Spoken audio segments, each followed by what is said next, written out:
27-24, your final score as the Eagles fall to the Lions here in South Philadelphia. Welcome to the Postgame Show presented by Rico, Amy Campbell, Ike Reese. Ike, 2 weeks in a row, a heartbreaker down to the last minute, down to the last drive for the Eagles. And once again, they come up on the losing side of things.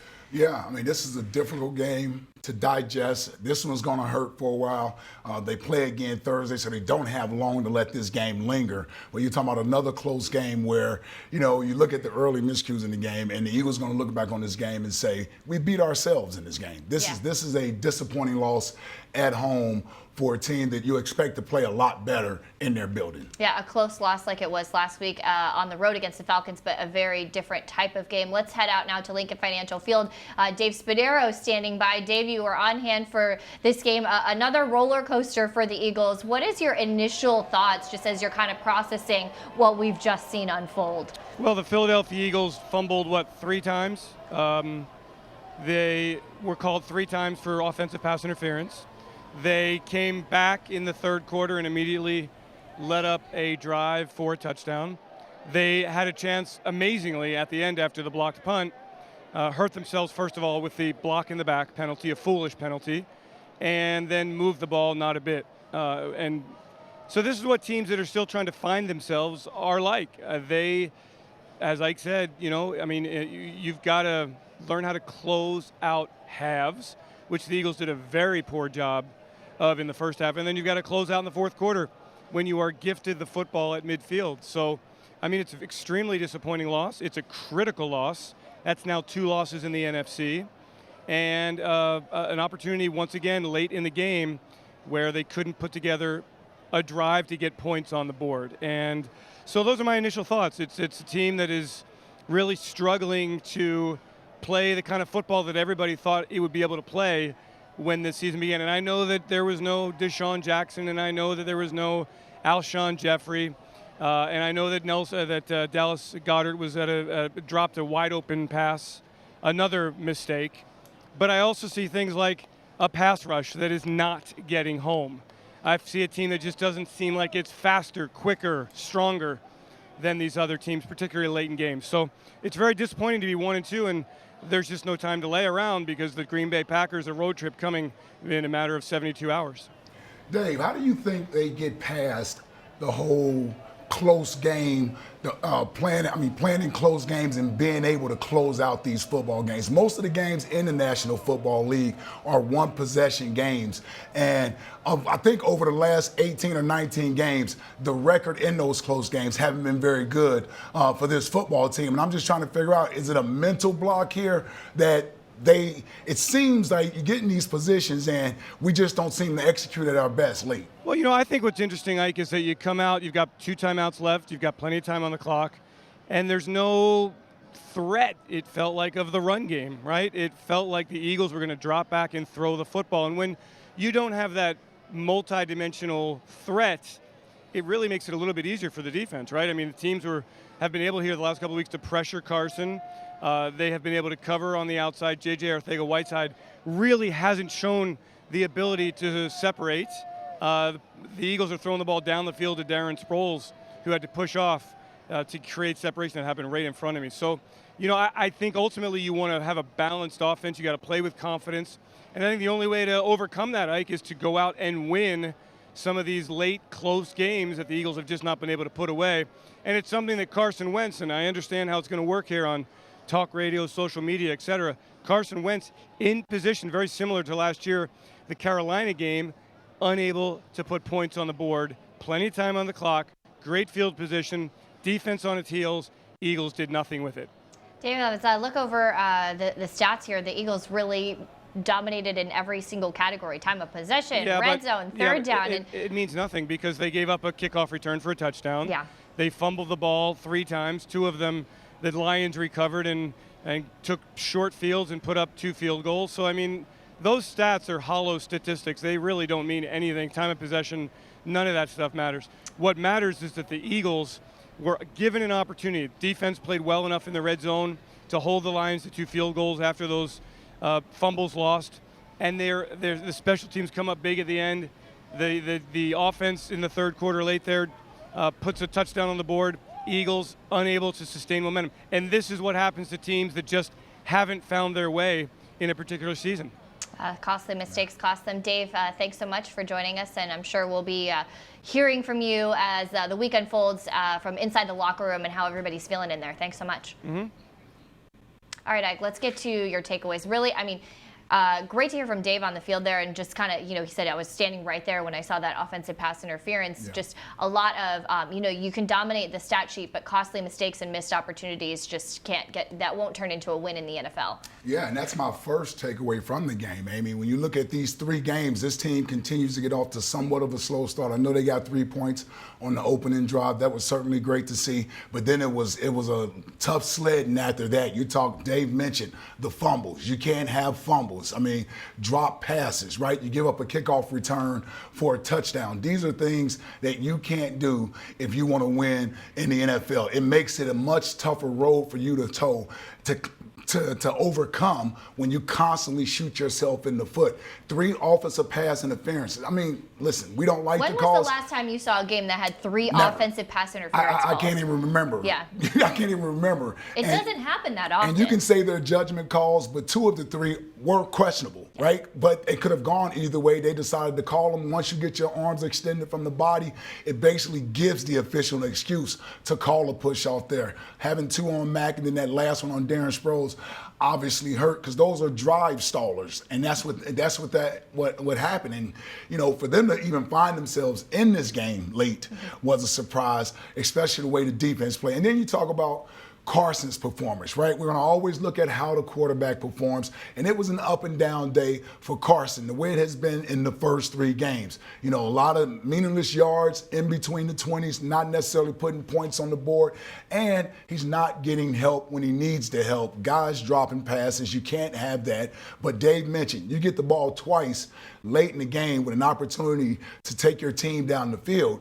That's what you want. That's what Carson is built to do. That's why they pay you franchise-type money. He's going to learn his career. That's how you're going to be judged, fairly or unfairly. That's what's going to happen. And in the last 2 weeks, Carson has had an opportunity, not by himself, obviously, but had the opportunity with the ball in his hands to put his team in position, either win the game or at least tie the game. And the Eagles are sitting at 1-2 right now. And then I look at, that block field goal. That was huge. Wow. That was huge, right? You find yourself. I mean, we were screaming in here. Yeah, you find yourself with an opportunity late in the game to steal this game. To steal this game away from the Lions. And even when you do something great job from Malcolm Jenkins blocking that punt. That was an awesome recovery from Rasul Douglas. The return, then you get a pointless block in the back. You get a pointless block in the back where you put, instead of just your team having the ball, I believe, down in the red zone. Yeah, they were about at the 20. Because I thought he was going to score on that return. Instead of that, you're back at the 50-yard line, starting that drive there, and it makes it that much more difficult for your offense, where you had at least a guaranteed field goal attempt. Once your offense gets on the field after that fumble recovery and the return, now you have to get into field goal position, and you're forcing these receivers to have to make plays. And what Detroit did there, Amy, is they weren't going to let you throw the ball to Zach Ertz. Nope. They were taking away. No, I mean, he was pretty much taken out of the equation. Right? Especially on that final drive. So now you need Mac Hollins, who had an opportunity to catch the ball, couldn't come up with it. Now, obviously, these aren't easy plays to be made, but this is the National Football League. Well, and that's what you really saw Matt Patricia do with his defense is, like you said, take away Zach Ertz and force the younger, less experienced guys to be the ones to make plays. J.J. Arcega-Whiteside, Mac Hollins, and Dallas Goedert there. Yeah. And you could really see, all the talent in the world, but you could see kind of that inexperience take over a little bit for those guys. And this is the big time, and this is when you got to step up and make plays. Those young guys did a great job filling in last week in a tough situation, but they knew they were going to be counted on today. And when you're playing with a guy like Carson, he's not going to force the ball. You don't want him forcing the ball into Zach Ertz. So he has to trust the other guys on the team and spread the ball around. And that's what you saw on that final drive, is that Detroit said, you're not going to beat us with your two best receivers. If your young guys catch the ball, great. If they don't, then we go off the field as winners, and that's what happened. Let's talk about that Lions kickoff return for the touchdown, 100 yards all the way to the house to really set the tone in this game. What did you see on that play? Like, how did that even happen? Oh, guys not getting off blocks. Guys not getting off blocks. You know, the Lions did a great job of setting up this return, but there were a few guys in place if you just shed the block and go make the tackle. So guys still leaning on blocks, not being able to get off the blocks. And I don't know if they were surprised he brought the ball out or that he's returning, because you rarely get kickoff returns in this league anymore. And it's harder than it's ever been. Exactly. And the Eagles, I can't even remember the last time they gave up a kickoff return. Dave Phipps is one of the best special teams coaches in the NFL, and you just don't typically see his units give up big returns like that. But that, when you're not playing well, that's what happens. You find different ways to beat yourselves or to get beat. I think when you say to beat yourself, to me, that's what kind of, encapsulates this game. We were talking with Dave just about the statistics. And like I said, the Eagles really dominating every single category. And even looking at the penalties, 4 penalties for 30 yards. That's not the worst that you've heard, but it's the timing of those things. 3 of them offensive pass interference. Right, which is so weird. And it's the timing of those things that sometimes it costs you a lot and sometimes it doesn't cost you as much. And today it was very bad timing and very costly penalties for the Eagles. Yeah, it really was. And, not to make any type of excuse, you never want to blame officials for your play out there. So there are going to be calls that go against you and there are going to be calls that go in your favor. You just have to play through those things. The Eagles had opportunities. Yeah. I tell you, if Carson, that last throw to J.J. Arcega-Whiteside, probably wishes he put another yard or 2 on that throw to give him a legit opportunity to catch that there. The defender may have gotten a fingertip on it, but that's still a play that you go up as a big guy, and he was brought here as a 50-50 guy. You pull that in. You find a way to pull that in. And that's really what you saw a couple years ago when this team was rolling, was that they got contributions from everyone. It just wasn't this guy or that guy. I can remember that year they had 3 receivers, well, if you include the tight end, with at least 8 touchdowns that year. Wow. So that means the ball is being spread around.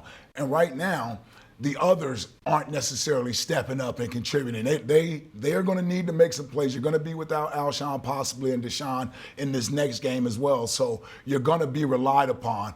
And until these guys start coming up with the plays at the right time, we're going to be looking at games like this. Yeah. Did we finish your takeaways? Did you get through all 3 of them? I did. We did. Okay. All right. So let's go to Merrill, Kim, and let's see what Merrill and Mike, how the game was for them. Let's take it away. Back goes Wentz. He steps up. He's looking. He starts to run. He's across the 15, the 10, the 5. He dives. And he is, let's see, do they say his knee? They have not given a touchdown signal. I think his knee stops at the 1. A 19-yard run by Carson Wentz. Howard, the tailback. They give it to Howard, and he walks in for the touchdown. Jordan Howard, with his first NFL touchdown as a Philadelphia Eagle, gets a great block from Alex Ellis. Play action. Stafford back. He steps up. He lets it fly, and it's incomplete. Marvin Jones was open on the near sideline, and flying across the field was Malcolm Jenkins, and he deflected it off of its target. Empty backfield. 3rd and 5. Ball on the Lions' 20. Can the Eagles move the chains right here? Wentz back. Wentz looking. Wentz fires. He completes it, and spinning is Aguilar at the 10. Breaks the tackle. He's in for the touchdown. That's what he does. That's what he does, and the ball remained in his grasp. This is an outstanding job of catching the football, securing it by Nelson Aguilar. It is 3rd and goal from the 2. Wentz takes it. He's rolling. He looks. He fires. Touchdown! Penalty flag thrown as it goes to Aguilar, who goes in untouched. Ball is spotted. The kick is blocked. It's blocked. It's picked up by the Eagles. Running with the football. Running is Douglas. Douglas on his feet. Douglas still running with the football. And finally, the Eagles have him down. He's down outside the 20.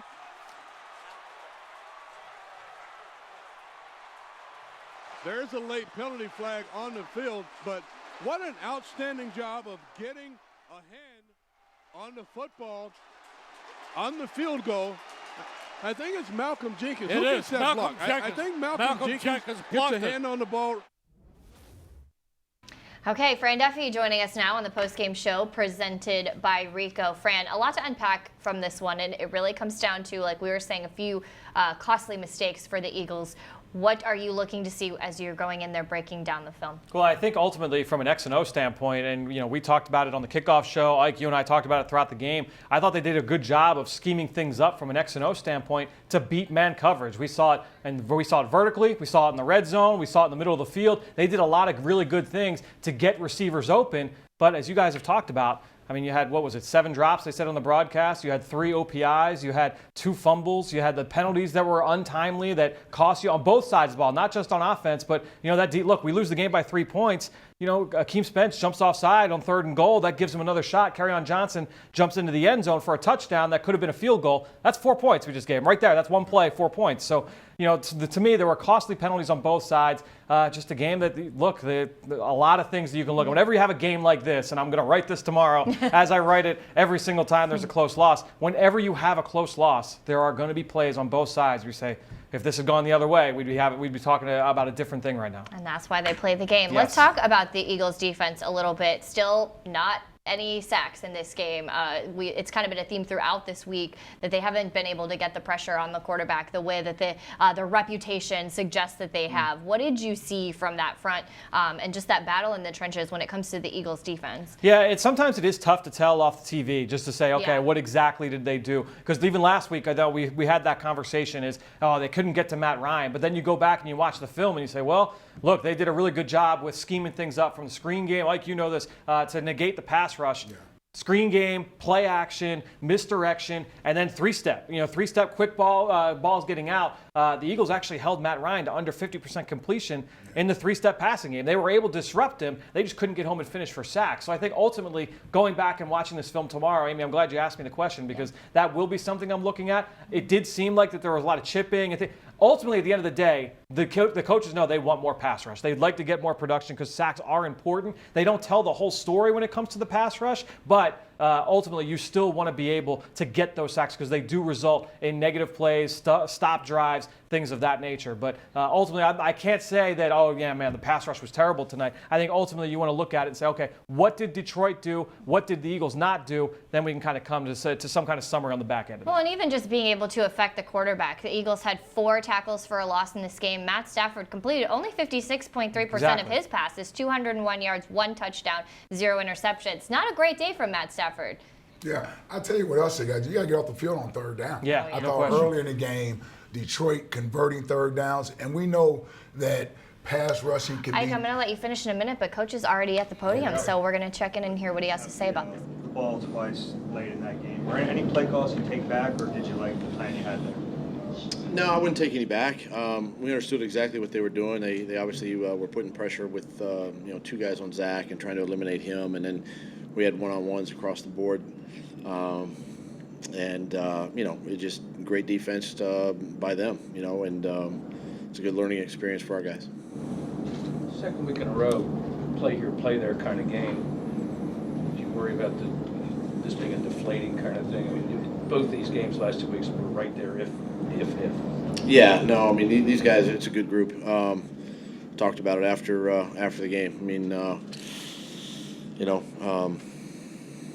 this is not a defining moment for our season at all. Again, only 3 games in, but we got to get some things fixed. We know that, and we're working on a short week this week.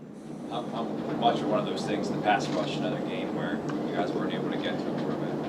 Yeah, I mean, that's something we got to look at, generating a pass rush, whether with 4, 5, 6, whatever it is. But guys battled, hung in there. We had opportunities to make some plays on the ball down the field, didn't do it. But listen, there's enough to go around in this football game. Offense, untimely penalties, fumbles, drive killers, on offense that kept us from scoring. But kickoff return for a touchdown, defense not getting off the field on 3rd down, some key third down. I mean, it's just there's enough to go around. You just can't point your finger to one thing. I know you had 2 skill guys, and Dallas was banged up. With Carson, though, there seemed like there were a bunch of drops in this game. What do you do to make sure he doesn't get discouraged about the players he has with him? We just keep battling, keep fighting, go to work tomorrow, short week. Got a lot of confidence in the players, and we just gotta keep working. Doug Miles had those 2 fumbles on the one drive, and then it looked like he came back and played pretty well, I guess, after that.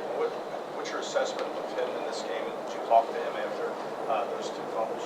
We just, just told him, hey, we got a lot of confidence in him, still got a lot of trust in him, and kept him out there. I mean, it's the only way you got to, have trust and confidence in a player is to keep him out there and keep playing. And I thought he, sort of rebounded from those in the second half. Had a couple nice runs. The kickoff returns obviously were good, and just a learning moment for a young running back. And in games like this, we know we got to take care of the ball.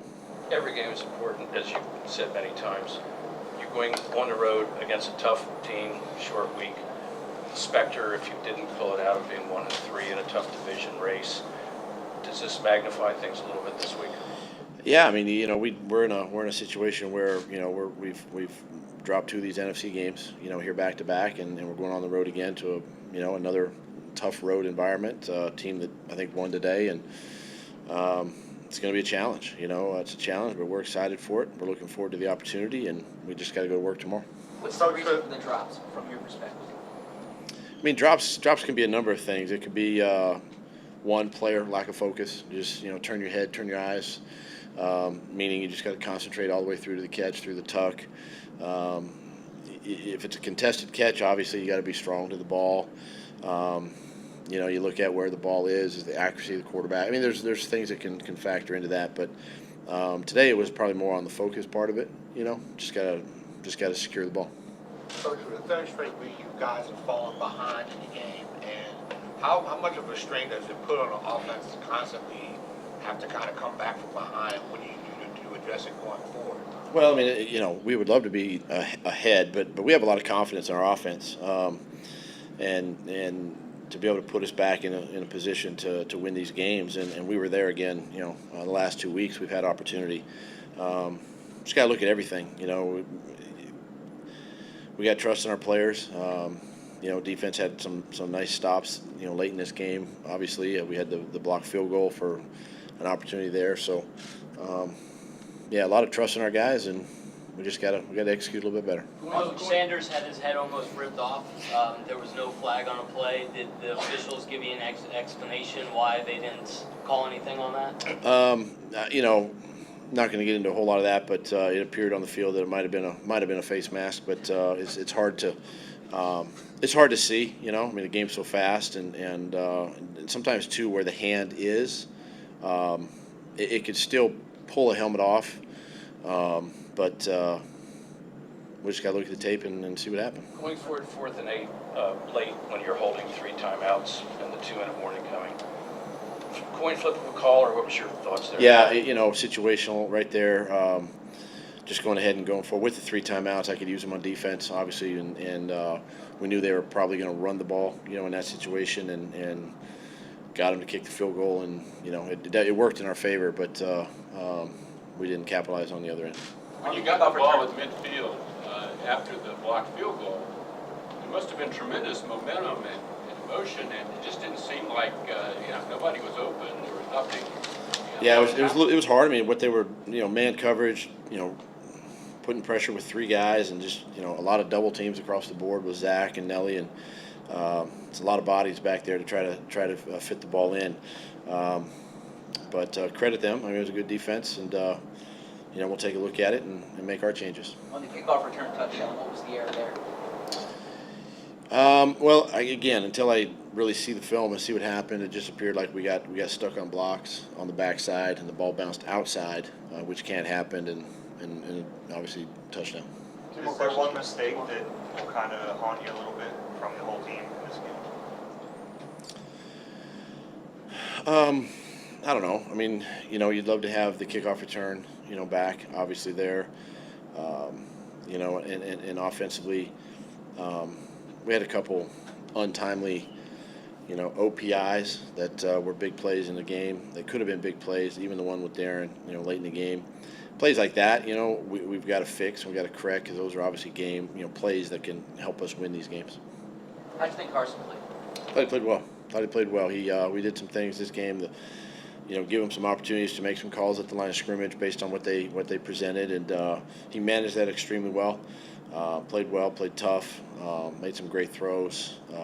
Thought he played well. Okay, thank you.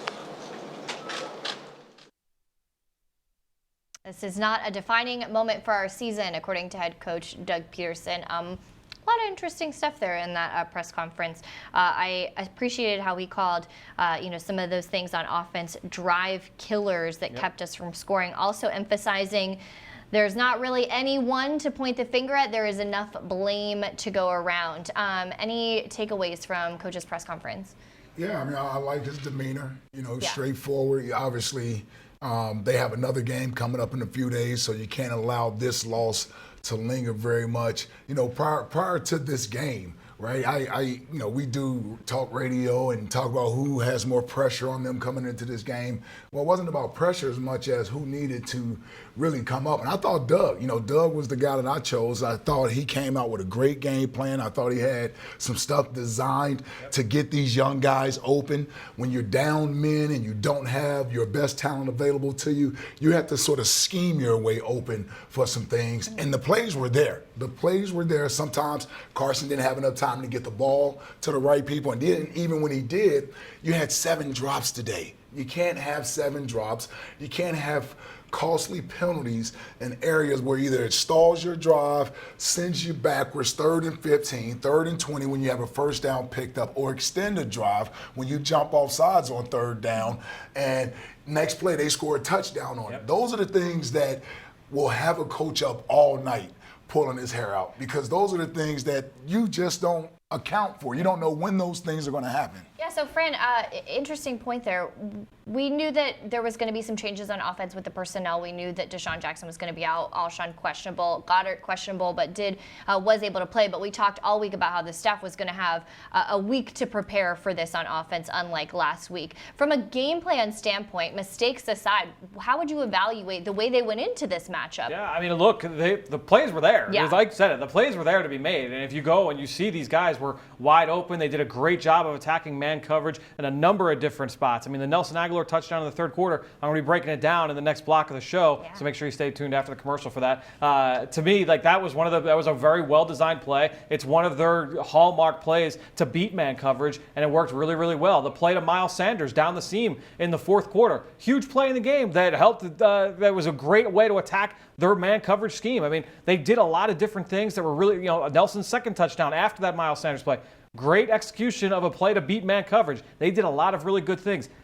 Dallas Goedert's play in the red zone. That was the drop on the corner route. Ooh. The plays were very well schemed. Because it was such a beautiful. I mean, the ball was great. The call was incredible. The throw was incredible. Everything was there. Wide open. I mean, it was. They got to finish. They have to figure out how to finish these plays. And to me, like Doug's the term of drive killers. I mean, that's exactly what they are. And Ike said it perfectly. If it's 1st and 10 or it's 2nd and 10 and you have an offensive PI, now what are you looking at? You're looking at 3rd and way too long to try and convert. And I even thought Doug made a commitment to the run game today. Oh, absolutely. They ran the ball 30 attempts, almost 30 attempts today with the running backs. And if you don't have the fumbles, maybe Miles Sanders gets the ball a little bit more than the carries that he had. They were running the ball well. Yeah. They just shot themselves in the foot. Yep. Yeah, Carson had a couple rushes as well. 4 players rushed, 30 attempts, like you said, 127 yards and a touchdown. So a commitment to balancing things out. Fran, I wanted to ask you about your key to the game, beat man coverage. I mean, that's exactly what we were talking about. Yeah, I mean, they did it. They beat the man coverage. Right. We just couldn't finish beating the ball. I mean, we beat the ball up too much. We put the ball on the ground way too often, and so that's a killer. It's something that it's very, very hard to overcome. It's like turnovers, and the fact that it completely kills your momentum. It completely deflates drives. So when you look at these drops, that's going to be something that, and it's not just the receivers. The tight ends had some. The running backs had some out of the backfield. It's the same thing with those penalties. I mean, the blame is very evenly parsed out in this game. Yeah. So the Eagles actually started fast today. They got some points in the 1st quarter for the first time this season, but at the same time have been trailing at half in all 3 games this season. If you're Doug Pederson, what are you going? Oh, and Carson is coming to the podium, so let's hear what he has to say. Every chance possible to pull this one out. So you look back on it, how frustrating is this missed opportunity? Yeah, it is frustrating. It's the National Football League. You got a couple chances within each game that kind of make or break the ball game, and we had the ball at the end of the game, chance to win, and we came up short. So it's obviously frustrating, but we got a quick turnaround, so we got to look ourselves in the mirror, see where we can get better, and come out flying on Thursday. Carson, you got off to a really good start in the first quarter. What was different leading up to this week that maybe might have played into that? I don't think many things different. I think we were able to come out early and put something together. We had a lot of the tempo stuff going, and guys were flying off the ball and making plays. So that was good to see. And then obviously we just kind of shot ourselves in the foot a little bit early on there after that. So we got to be better. I got to be better, and we'll learn from it. The last 2 drives, Carson, when you have a chance to go down and get a touchdown to win, how could you have been better? I love to get in the end zone. At the end of the day, get in the end zone.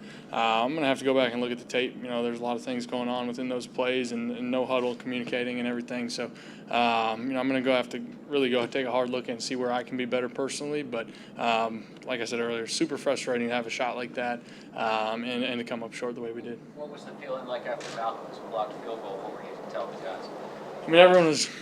Everyone was staying positive. Everyone was pretty optimistic. We just needed, I don't know what it was, 20 yards to be in field goal range and try and go win the ball game first and foremost. And obviously we didn't get that done. Did you feel like you guys were executing for the most part and moving the ball? It just seemed like, the turnovers and the drop pass here or there. Yeah. Is that what it felt like?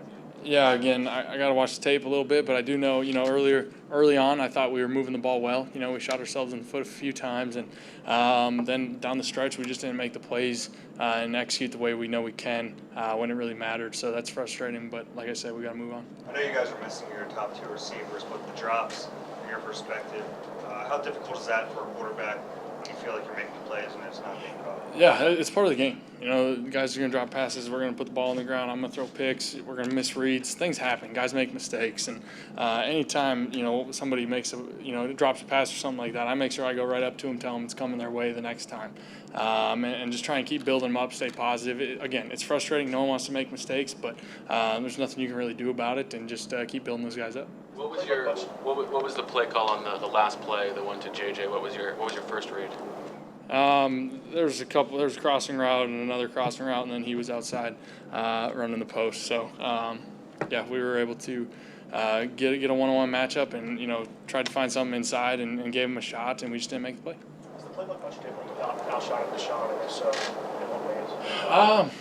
I wouldn't say drastically. Obviously, when you have a guy like Deshaun, the shot plays are usually a little more involved. But I think guys really rallied around each other and Mac and JJ and using Miles out of the backfield a little bit this week. Just being creative with how we can create mismatches and everything. So I'm really confident in the game plan. I thought we executed for the most part pretty well. We just came up short. You mentioned going back to a guy after he drops it or something goes wrong. That happened in one of the drives earlier in the game. Miles fumbled once, got it back, and then fumbled again. Do you make a more concerted effort to go talk to him? How do you kind of handle a situation like that? Yeah, that was obviously within the drive, so I don't really know what to speak on that. He knows that's something he's got to work on. We all got to be better, and I'm not going to address too much into that. Carson Dallas was out there a little bit, but he was really limited. Yeah. Late game call. All those guys, and Deshaun and Alshon, did that affect the game planning? Why there were so many empty sets and try to catch them off guard? I think it had a lot to do with what Detroit liked to do on film. I think we saw where we could attack and do some different things. And again, I thought we executed it okay. Could have been better. I'll go back and watch the tape and see where we can improve. But I think it just had a lot to do with what Detroit likes to do on defense. It's really early. Obviously, but you guys have a tough turnaround here against a team that's 3-0. So, what's the urgency like right now? Obviously, it's a high urgency. I think coming off of 2 losses first and foremost, but we got a game on Thursday. Sometimes I think that's crazy how fast we got to turn around, but no one feels bad for us. We don't feel bad for ourselves. We're going to get back to work right away tomorrow morning and be full speed ahead for Green Bay. Any quick turnaround? Is it good to have that quick turnaround? Would you say? You could argue it either way. Honestly, we're gonna flush this one down and move on, and again, just see where we can improve and make the plays that we left out here today. Last week you talked a lot about how frustrated you were. There were a lot of frustrating parts of that game that were out of your control. What is your level of frustration after a loss like this? The biggest thing for me is just, having a chance to win late in the game. With those 2 drives and coming up short, it's really frustrating, and it's something that we got to be better. I got to be better. And, again, hats off to Detroit. They did a good job late in the game and kind of, doing some different things to throw us off, and we just didn't get it done. What kind of things were they doing differently? They just did some different coverage things with, doubling Ertz and doing some different things, and then not doubling Ertz and doing some different things. So, again, just hats off to them, and they played a good ball game. Doug had mentioned Darius Slay is a big part of their defense. Were you aware when he went down, tweaked his hamstring? Is that something? Yeah. You say you got to go after that side? Yeah, we were aware right away. We took a shot to Mac the next play down the sideline, and we just didn't make it. They called the offensive pass interference. But, we were aware, and Darius is a great player. He's a great player, means a lot to that defense. But, again, hats off to those guys. They had a good game plan for us. You mentioned getting Miles out wide. Is that simply because of his speed? Is he a fairly good route runner for being a rookie? Why put him out there? Yeah, it came down to Miles getting Sproles out there. We had Jordan Howard out there. It was just a lot of, again, what we saw on tape and maybe creating some mismatches. And obviously Miles is an explosive guy, so you can get the ball in his hand. You saw him catch that seam ball out of the backfield. And he's an explosive guy and creates some mismatches with some linebackers, so we try to use that as best we can. The 3 offensive pass interference penalties, have you seen that before in a game where it's kind of been called that way? Obviously that stuff happens in a ball game. They're tough. It's hard to say whether they were or weren't. Little ticky-tack calls here and there, but again, I didn't get a good look at either of them or any of them. So it's frustrating, especially when you have a big play and it's called offensive pass interference, and obviously puts you in a really tough spot. Yeah, the one with Sproles obviously was a big play that would have. Yeah, that's tough. Again, I didn't get a good look at it, so I'm not going to speak on what I thought of the call or anything. But it's definitely tough because, like I said, puts you in a tough situation. That last start of JJ down by the goal line on the 4th down. What did you see on that? Would you like to let it a little bit further, or how did you see that play? Yeah, again, he was kind of the third option in just that progression and everything, and just tried to give him a shot. Obviously wish I would have completed it, got the ball maybe out there a little further. Again, I didn't get a great look at that one either, but we just didn't make the play, and we will next time. Okay. Thank you, guys. QB1 taking responsibility and showing some excellent leadership there, saying, look, it's super frustrating.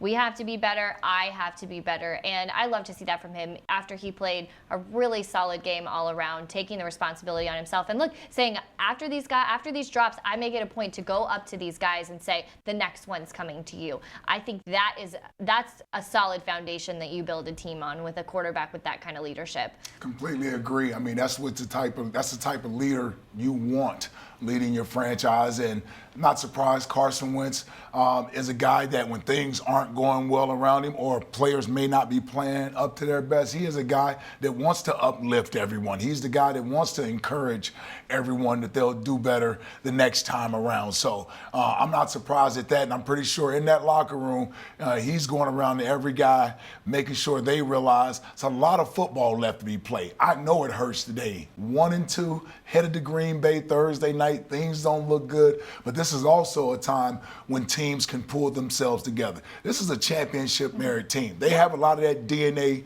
still here, and it starts at the top with Doug. He's not going to panic. So this team will rally. They'll bounce back. It looks tough right now, and it hurts right now, as it should hurt.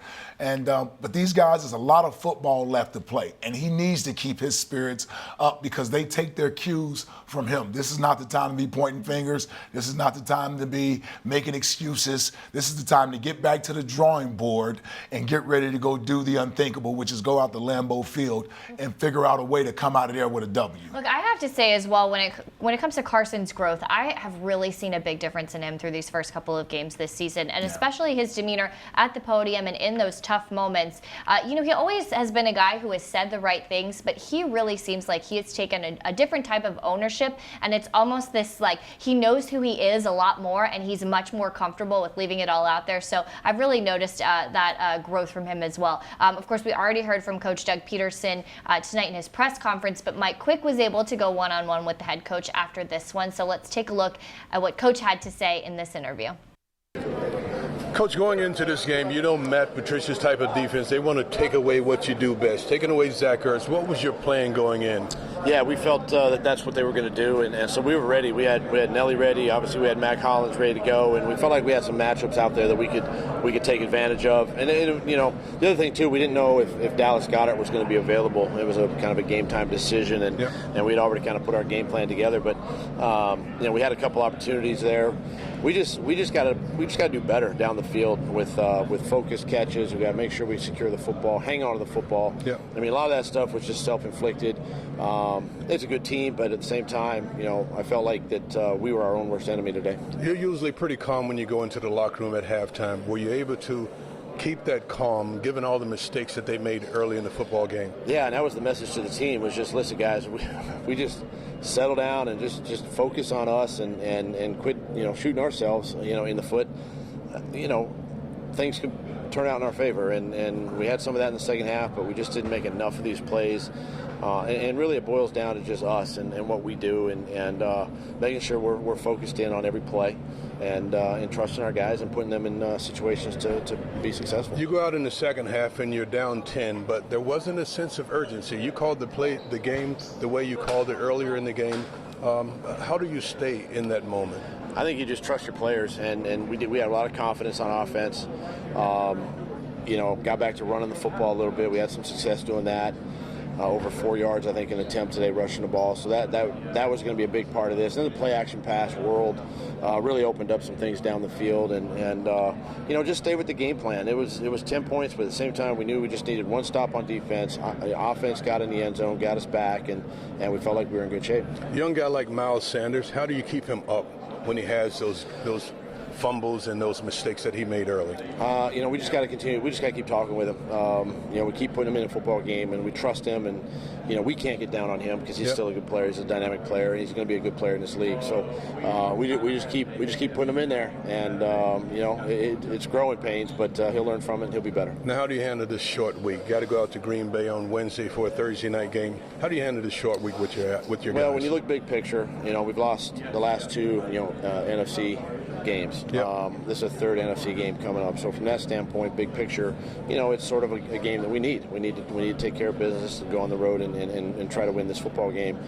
But at the same time, we're also 1-2, and we need to win this football game. So, for many reasons, I say it's a must-win, but it's a game that we've got to focus in this week. Short week, we've got to go on the road and try to get this one in Green Bay. All right, Coach. Good luck Thursday night. Thank you. Yep. Unwavering confidence in his team, according to Doug Pederson, which of course is what you want to see. We're going to take a quick break. On the other side, Fran Duffy with his Rico review. You're not going to want to miss his film breakdown of a top play from this game. On the other side of this break, we'll be right back.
You're watching the postgame show presented by Rico, and Eagles wide receiver Nelson Agholor, 2-touchdown performance in today's loss to the Lions, his second 2-touchdown game in his career, and that first one in the third quarter looked like it was straight out of a video game. That is the subject of today's Rico review. Fran Duffy is going to break it down for us. Take a look.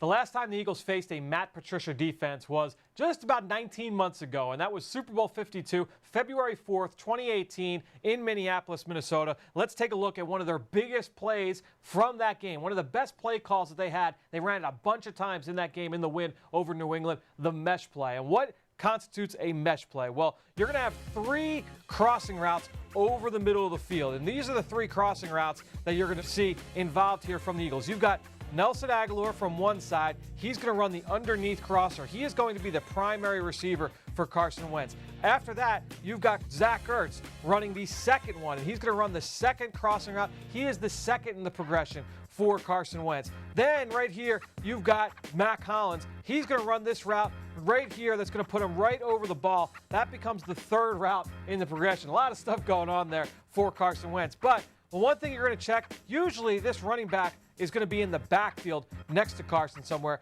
Here, he's in the slot. This is an empty set. He's going to run this wheel route. You remember that long catch that Corey Clement had in the Super Bowl was off this play.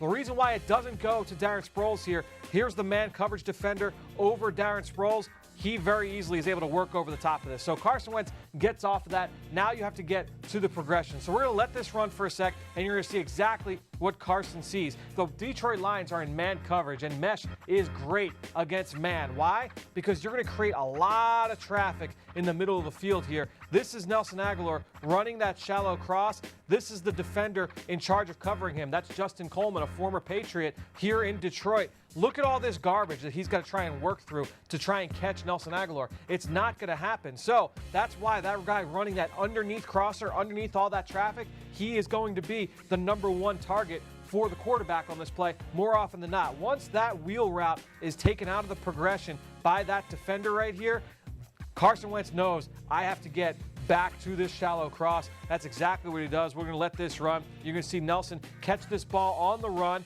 And now, this is just God-given ability here. He's going to make one man miss. He's going to make another man miss. 2 spin moves on one play, turns on the Jets, and jumps into the end zone. Big touchdown there to pull the Eagles within a score in the third quarter. Starts with the Malcolm Jenkins pass breakup. Eagles get great field position, march down the field. Nelson punches it in to get the Eagles back on the board.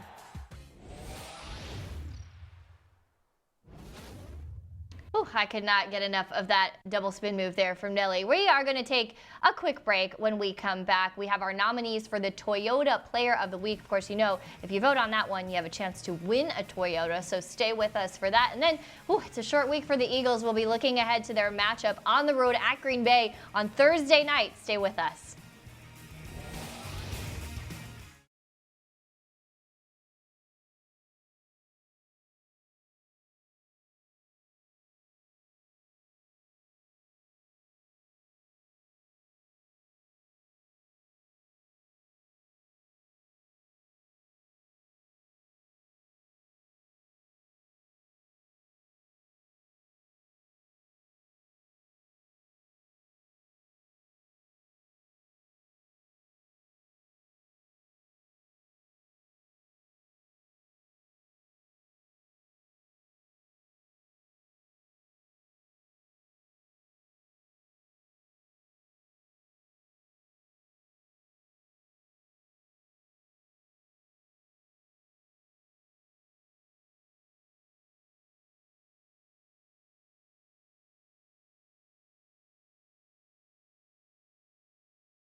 You are watching the postgame show presented by Rico. Welcome back. Ike Reese in the house today. We are ready to talk to our fans. We have so many fans. We are going to take a look at the Toyota Players of the Week. 3 nominees that you can vote on. Today's nominees, Carson Wentz, quarterback, of course, Zach Ertz, and Malcolm Jenkins. You can probably tell who's getting my vote by the way I delivered that line. What are you thinking about these 3?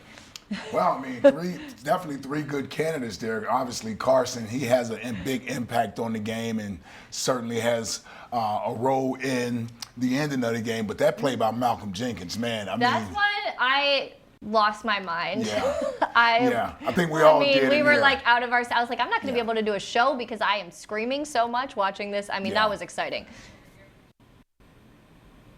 Yeah. So thoughts about Malcolm? No, that was an awesome block from Jink. You need your leaders to come up in those key moments. Yeah. And at that point, you're saying, okay, missed the field goal, even if he makes it, it's still a one-possession game. Really, to me, the defense had done their job by stopping the Lions. Oh, yeah. So that blocked field goal was above and beyond. And then the return, man, I thought they were going in to score on that play. Well, I don't know about you, but I was feeling nostalgic from the last time we saw a blocked field goal for with the Eagles and the. When did it happen? Oh, a couple months ago. Keep them alive in the postseason. Oh, that's right. I forgot about Chicago game. You forgot about Chicago? I did. I forgot he got a fingertip on the ball. Yeah, that was a nice one there. All right, should we look ahead to the Green Bay Packers? Yeah, we have Not to. a lot of time. So they're 3-0. They've looked great this season, and of course, Lambeau Field, not an easy place to play, as you know. Yeah. But you know what, Amy? These are the type of challenges that, as a player, you have to embrace. All odds against you, going on the road to Lambeau Field to take on Aaron Rodgers and the undefeated Packers, national TV. We all get it. But these are the type of wins also that can turn your season around. And so this is a game where the Eagles are already shorthanded. It's on a short week. You're going on the road. To me, the quicker they get this game today out of their system, it's going to take at least 24 hours to get it out of their system, and start thinking about Green Bay and the task at hand, the better chance they have to go in there and win that game. Green Bay's feeling good. They know that the Eagles are coming off a tough loss, but the Eagles are a desperate team right now. They don't want to fall to 1-3. And believe me, I've seen tougher tasks conquered. I really have. Well, Green Bay isn't unbeatable. It's not like we're going to New England to play Thursday night. Nobody is unbeatable in the NFL, first of all. But is there a sense that the short week might actually help them kind of rinse this out of their mouth? I think it does. I think it does. As a player, we don't have the benefit in this sport like baseball and basketball does, where they play multiple games in a week very often. You get it once a year usually. And so this is the Eagles' opportunity coming off a difficult loss at home. They'll get out of town Wednesday. Hopefully you don't get on social media and don't listen to the radio, so that you can sort of block out all the negativity that's going to be around this team on the outside, all that outside noise, and they can get back on the field Thursday night. Believe me, these guys want to get back on the field tomorrow. They want to get this taste out of their mouth as quickly as possible. So having a road game to where they basically have to go up there and take this us against the world mentality, I think is also beneficial for them, because again, you don't have the pressure of your home fan base in your ear for the next 4 days. They're going to get out of here Wednesday, I'm pretty sure. Yeah. And so again, they can be isolated and focus solely on that game Thursday night. At least the boos are from not your own people when it comes to that. Yeah, and look, when this team, we've seen it before, when their back is against the wall, they play their best in that underdog role. Some of the best things have happened when the Eagles are underdogs. So it's definitely going to be a crazy week, but a great Thursday night matchup. And of course, we've got you covered for all of it. We will be right back here 7:50 p.m. for our kickoff show presented by Exalta. Fran Duffy, of course, will be joining me. And then, again, we'll do this again. We don't have to wait a full 7 days. Ike Reese and I will be back here for the postgame show presented by Rico. And, of course, leading up to that game, PhiladelphiaEagles.com, all of our social channels. We have insider content, reactions, analysis, recapping this one, looking ahead. It's all right here. So we'll see you on Thursday. Have a good night, everybody.